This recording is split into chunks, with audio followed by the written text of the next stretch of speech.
Opening today's cabinet session, Prime Minister Zoran Milanovic spoke about his decision on Tuesday to sack Finance Minister Slavko Linic, saying that he had lost confidence in his minister. He was not accusing anyone of crimes or corruption, he said, but irresponsibility and a failure to react had triggered the decision. Milanovic fired Linic, a senior figure in his Social Democratic Party, over allegations that he had arranged a tax deal that may have cost the state some €3.5 million. And for his reluctance to dismiss his assistant minister, who was found to be in conflict of interest. Arriving for the cabinet session this morning, ministers insisted that the government was not in crisis. Social Democrat Minister of the Interior, Ranko Ostojic, told journalists that the government was stable.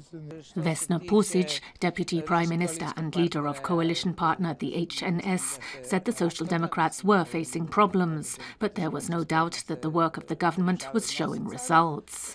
Construction Minister Anka Mrak-Taritaš, also of the HNS, said the Prime Minister had the right to choose his cabinet, stressing that she expected cooperation with the new finance minister to be excellent, as it had been with his predecessor.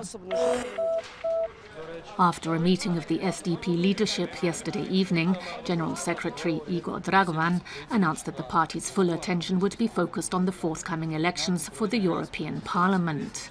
The dismissal of Linic, which has drawn sharp criticism from some prominent party members, would be discussed by the leadership after that, he stated. Following a break of more than 3 months, representatives of Hungarian oil company MOL and the Croatian government yesterday held a meeting on the future of troubled Croatian oil and gas firm INA, in which MOL has wide-ranging management rights. Our meeting once again was held in a constructive atmosphere. We agreed to meet at the end of May again, which means acceleration of the negotiation. Croatian Economy Minister Ivan Vrdoljak said that shareholders in INA had no reason to be happy with the results of the past few years, and that the goal of the talks was to find a solution that would ensure a profitable future for the company. Croatian Radio Television is hosting a 3-day conference of journalists from a number of public TV broadcasters to discuss the topic of how public media are adapting to new technologies. HRT chief Goran Radman said his company had made significant steps in the past year. HRT had consolidated its finances, he said, and the broadcaster was moving towards the full integration of new media.